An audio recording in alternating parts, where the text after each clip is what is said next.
O motivo maior pelo qual estou escrevendo é que eu gostaria que você me esclarecesse melhor o seu ponto de vista como padre num trecho de seu livro Quando o Sofrimento Bater à Sua Porta. No final da página 122, você nos relata o seguinte: recordo-me que durante o velório as pessoas tentavam nos consolar com frases feitas. Deus sabe o que faz. Chegou a hora dela. Deus sabe mesmo, quem não sabe somos nós. Chegou a hora coisa nenhuma. A vida e a morte estão em nossas mãos. Perdoe-me a ignorância, padre, mas fiquei arrasada quando li isso. De todas as literaturas que já li até hoje, essa foi a minha segunda maior indagação. De fato, nos é passado e transmitido vários costumes através de nossos familiares. Cresci ouvindo isso. Nunca duvidei de que a vida e a morte estariam nas mãos de Deus. Ele que tomaria as decisões. Jamais nas mãos dos homens. Sempre acreditei na presença divina como mantenedora de tudo, respeitando o livre-arbítrio humano, mas tendo a decisão final. Sentindo-me abandonada, entre aspas, por Deus, estarei à mercê da humanidade, principalmente na hora de minha morte? Você poderia me ajudar a entender melhor isso? Essa é uma questão muito delicada. Muito obrigado pela sua atenção. Fico no aguardo de sua resposta, se é possível, pois sei que tem uma agenda apertada e o tempo curto. Muito obrigado, Maria Cecília. Minha filha, o livro que você fala é este aqui, para quem não sabe. Esse é o livro Quando o Sofrimento Bater à Sua Porta, que foi lançado aqui há 2 anos. E esta parte que a Maria Alice cita é o momento que eu falo da morte da minha irmã. A minha irmã morreu de maneira muito trágica e ela morreu por causa de um acidente. Ela estava viajando de ônibus e o ônibus tombou e estava sendo transportado aqui nesse bagageiro que fica em cima, né? Um material de aço muito pesado que deveria ter sido despachado no bagageiro. E ao tombar o ônibus, foi um acidente simples, não muito complicado, aquela barra de aço caiu e esmagou a minha irmã. E aí eu digo que a minha irmã morreu porque alguém não cumpriu a responsabilidade. Não é nenhum problema a gente pensar isso, minha filha. Isso não vai gerar orfandade em você. Só que nós precisamos compreender que a proteção de Deus esbarra o tempo todo na liberdade humana. Você mesmo disse, no seu e-mail você já se responde. Será que a liberdade humana prevalece sobre a vontade de Deus? Aí você pergunta, padre, eu sempre acreditei que Deus nos deu o livre-arbítrio, mas que em última instância prevalece a vontade dele. Como é que você pode me explicar que nós, tendo livre-arbítrio, iria prevalecer a vontade de Deus? Então não é livre-arbítrio. Veja bem, toda vez que nós ferimos a vida, naquele momento ali, quando alguém não teve a responsabilidade de colocar aquela peça no lugar certo, isto é, no bagageiro, e ao permitir que aquela peça fosse transportada no lugar para o qual não era preparado para ser transportada aquela peça pesada, nós começamos a ferir o bom senso. Não é assim? Quando eu coloco o meu carro numa alta velocidade pela estrada, eu começo a colocar em risco a vontade de Deus para a minha vida, que eu viva e que eu morra de velho. Quando eu começo a pegar uma arma e atirar nas pessoas e viver de maneira irresponsável, eu começo a ferir esta vontade de Deus para a vida. A vontade de Deus, Maria Cecília, para a vida é uma só, é o bem. Deus não quer a morte trágica, Deus não quer o assassinato, Deus não quer o sequestro. Eu não posso, mesmo que eu queira retirar da minha vida o peso, mesmo que eu queira retirar o peso do outro para dar um consolo para ele, dizer, olha, sua filha está sequestrada, vamos acreditar nisso, uma vontade de Deus. Não. Deus não é este monstro que muitas vezes nós dizemos ser. Na tentativa de responder aos nossos conflitos e dilemas humanos, nós criamos Deus um monstro, fazemos dele um monstro. E Deus não é este monstro. Deus é amor, Deus é misericórdia. Eu prefiro ter que conviver com a dureza da morte da minha irmã, a ter que consolar-me com essa história de que Deus quis que ela fosse embora. Minha irmã morreu antes da hora, sim. E não é nenhum problema. Isso não é um atentado à proteção de Deus. Porque a vida humana passa o tempo todo pela experiência da liberdade. E Deus não pode interferir nisso. Aí você pode dizer, padre, mas então, como é que nós vamos entender essa ação de Deus? A ação de Deus é sempre para que ocorra o bem, a bondade. Quando nós não conseguimos corresponder a esta ação, as tragédias acontecem. E é bom que a gente pense assim, sabe por quê? A gente amadurece, Maria Cecília. Retira esta culpa das costas de Deus e a gente assume um pouco mais a responsabilidade de tornar a vida melhor. Veja aí se na sua história também não tem alguma coisa desarrumada que pode causar um acidente. Preste atenção na sua vida. Se também você não está correndo riscos, se você também não está se arriscando demais. Preste atenção naquilo que você está escolhendo para você hoje. Pode ser que tenha uma peça desencaixada aí que esteja prestes a provocar uma tragédia. Haja enquanto é tempo. Porque essa ação qualificada, ela glorifica a ação de Deus. Eu não tenho dúvida que Deus nos ama. Eu não tenho dúvida que Deus ama você. E Ele quer a sua vida. Ele quer a sua saúde. Agora você tem que fazer a sua parte.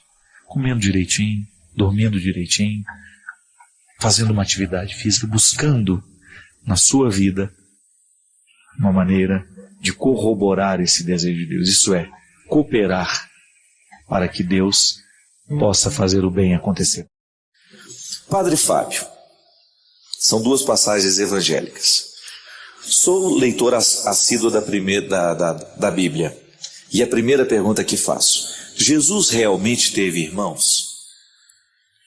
Se ele não os teve, quem são as pessoas às quais as Escrituras se reportam como sendo seus irmãos? A segunda é: o apóstolo Paulo de fato caiu do cavalo? Ou apenas trata-se de uma expressão em sentido figurado? Vamos primeiro à pergunta, né? Quando a senhora pergunta se Jesus teve irmãos, se não teve, quem são aquelas pessoas que estavam ali? Isso é uma questão de linguagem. Lá na faculdade a gente aprendeu, dona Anistéia, que essa língua em que foi escrito o texto sagrado, ela é muito rica em verbos, mas é muito pobre em substantivo. Então, por isso que a palavra irmão, ela englobava tudo, englobava primos, parentes mais próximos. Então, o termo irmão na Bíblia não significa que seja um parentesco direto de sangue.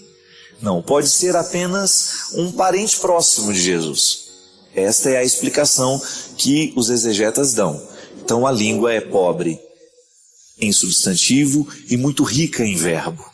Então, não havendo um substantivo para poder dizer muitas coisas, né, ou muito especificados, um para dizer tudo. Irmão é aquele que quer dizer primo, parente próximo, todos usados dentro do mesmo contexto. Quanto à queda do cavalo de São Paulo, a senhora tem razão em dizer, em trazer isso para a questão do sentido figurado. Porque para nós não é importante saber se Paulo caiu ou não do cavalo. Para nós importa o que sugere a cena. Foi justamente um momento em que tudo que ele cria, tudo aquilo que era a postura de vida, né, de Paulo, veio por terra. E a expressão dele cair do cavalo ou não, não importa. Tanto a senhora pode acreditar que foi uma queda concreta, foi uma queda real, como a senhora pode trabalhar a partir da hipótese de que isso é apenas para figurar um sentido maior.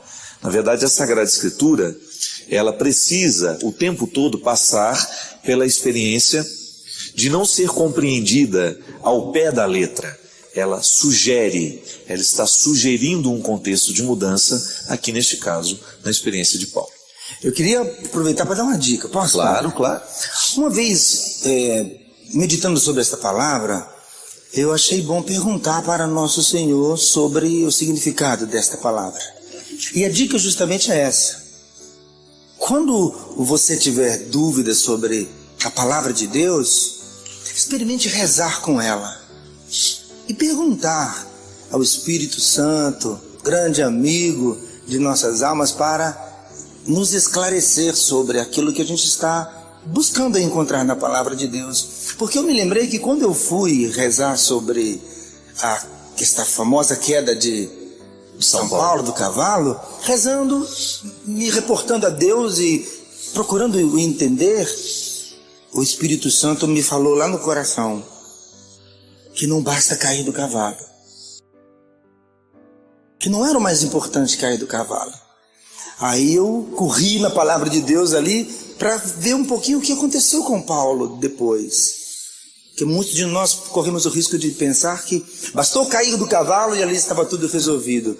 Não, Paulo perdeu visão, Paulo precisou passar um bom tempo para poder dar, e para poder ter possibilidades de não somente se recuperando, mas de dar uma resposta àquilo que tinha acontecido. Paulo precisou, na sua arrogância, deixar-se conduzir por um Ananias. Então eu entendi que não basta cair do cavalo. E quantos de nós ficamos na queda do cavalo, imaginando que ali já aconteceu tudo que tinha a acontecer com a gente ou com as outras pessoas. Mas a dica, na verdade, é essa. Sobre essas dúvidas da palavra de Deus, experimentemos transformar em oração.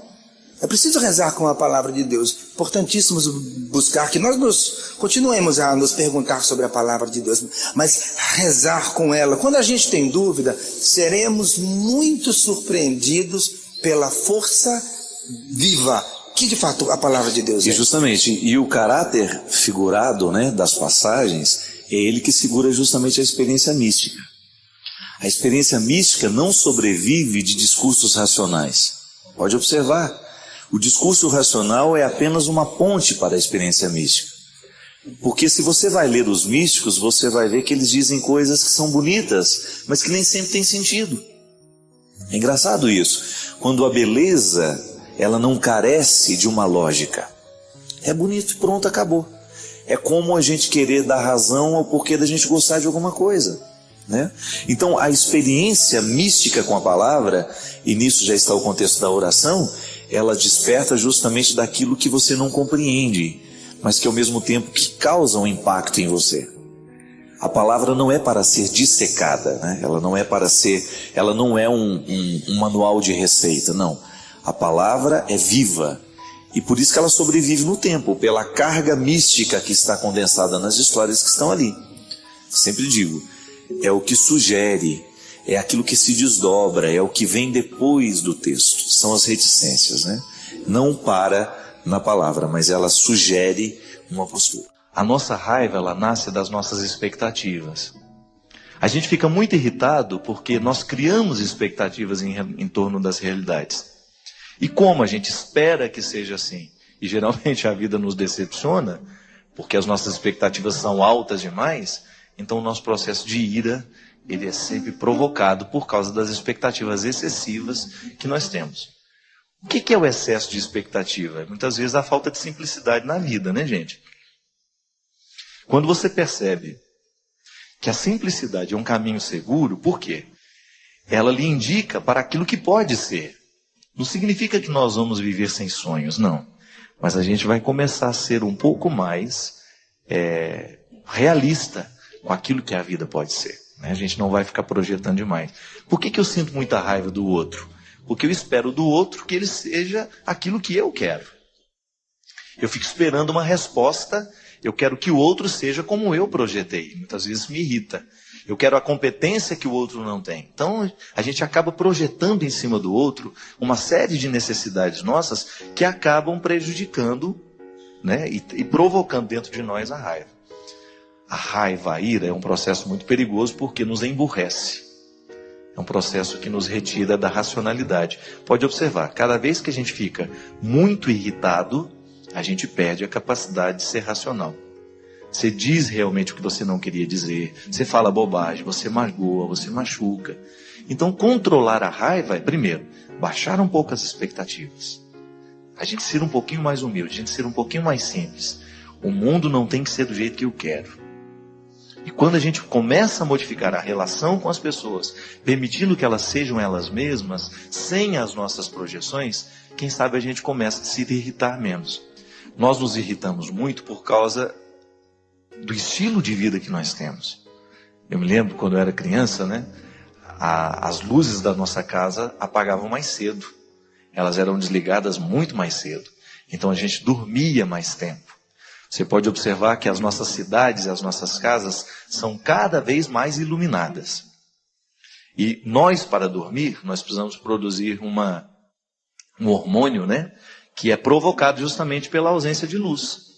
Então, se você está num lugar muito estimulado por luzes, é bem provável que você faça a produção desse hormônio de maneira tardia. A melatonina, né, ela faz a gente dormir. Ela induz o processo do sono. É um calmante natural que o seu organismo produz, mas você tem que permitir a produção. Se você fica se estimulando demais, com muita televisão ligada, muita tela de computador, muita luz acesa dentro de casa, essa produção de melatonina ela é mais atrasada. Então ela vai ficando mais tardia. E aí você dorme menos. Quem dorme menos? Digamos que você só dorme 5, 6 horas por noite. Ao final de uma semana, é bem provável que você esteja com uma irritabilidade muito maior.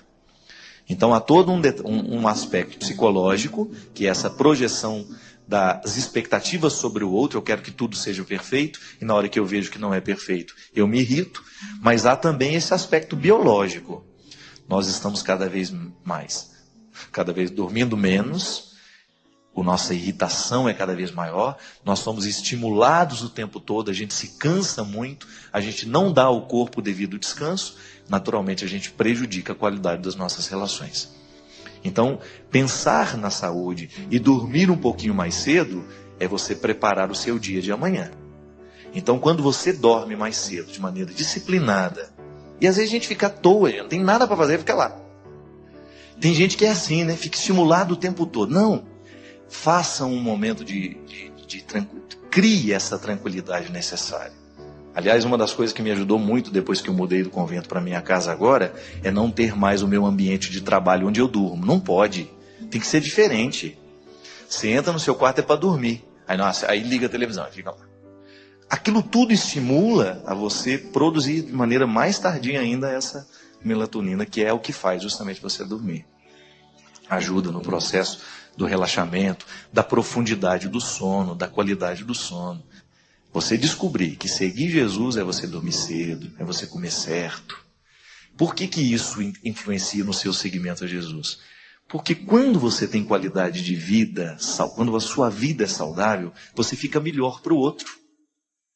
Quando você tem disciplina, quando você come certo, você dorme certo, você fica melhor para lidar com o outro. Isso é biológico, é resultado, o corpo é programado. Dá a ele o estímulo e ele será estimulado para aquilo que você programou. Ele dará uma resposta a partir do que você programou. É muito interessante, por exemplo, quando você pega uma atividade física. No início você aguenta andar 5 minutos na esteira.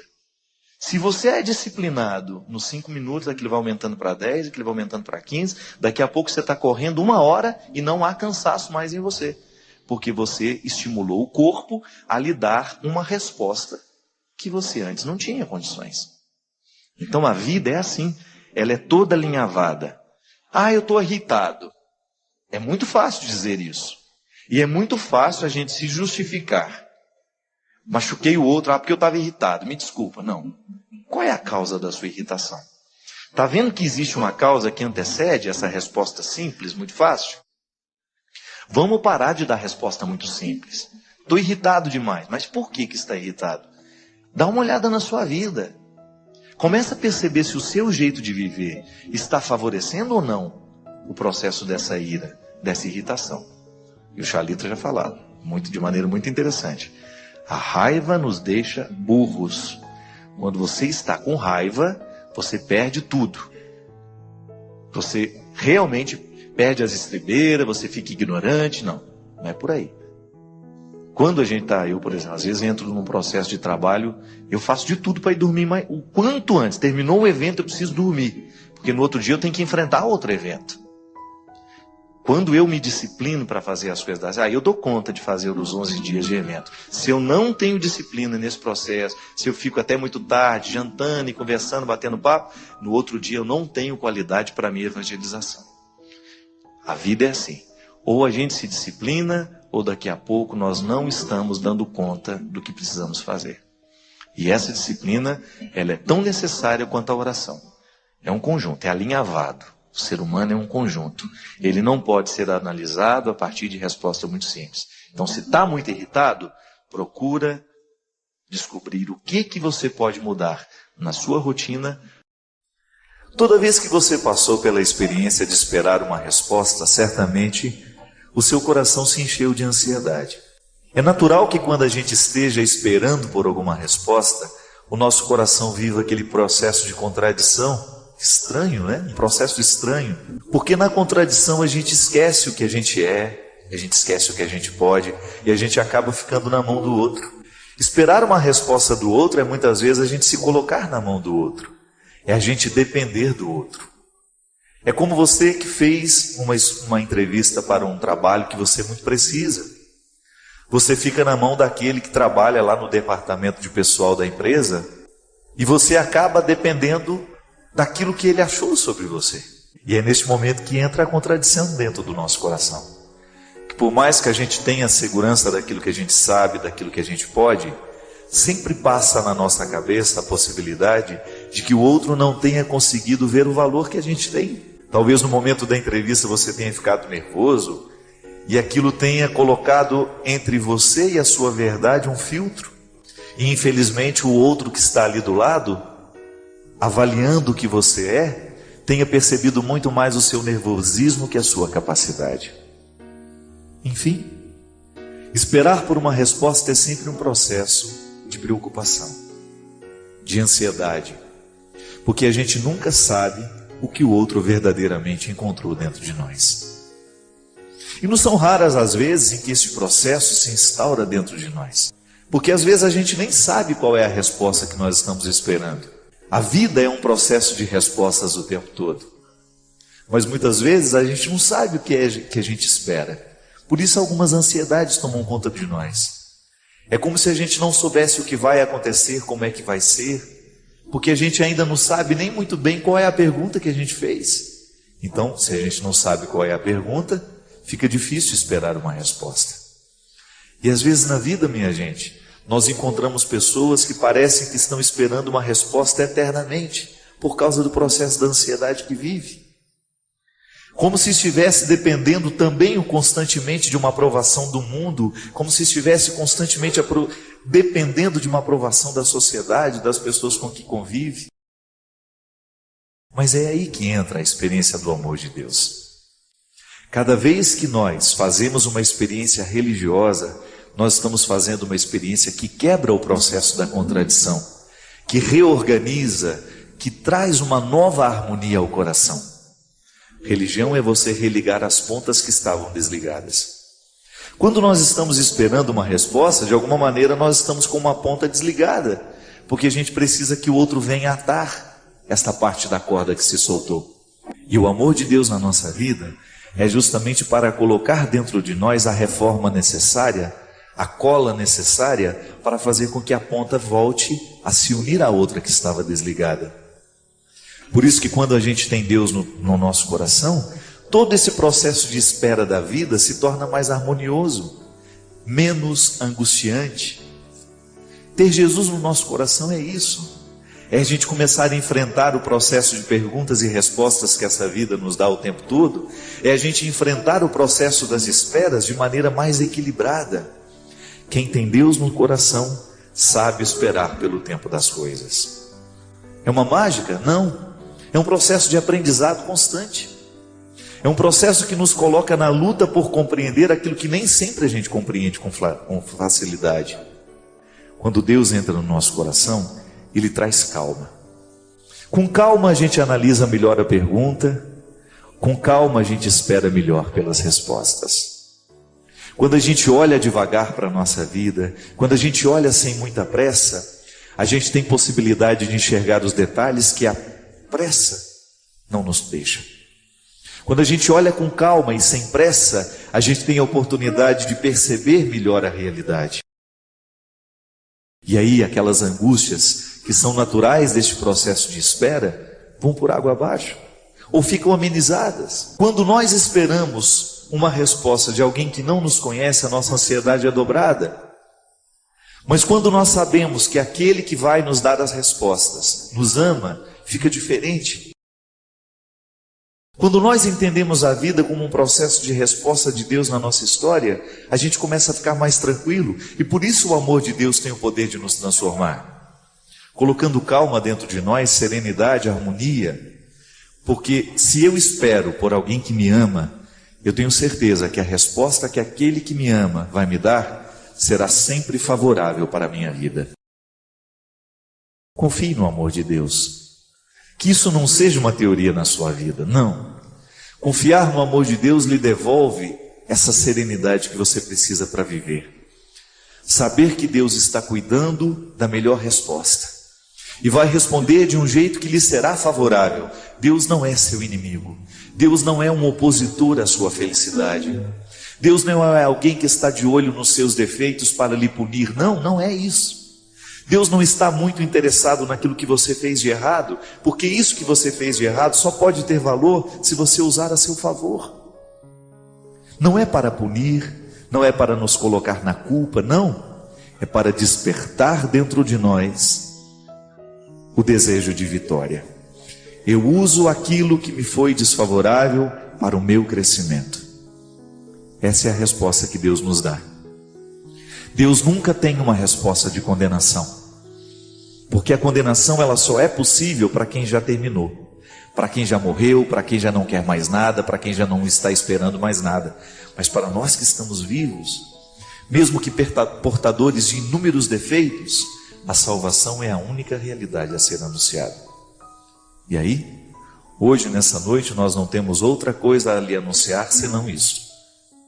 A resposta que Deus tem para você, seja ela qual for, pode ter certeza, é favorável a você. Está a seu favor. É para o seu crescimento. É para a sua felicidade.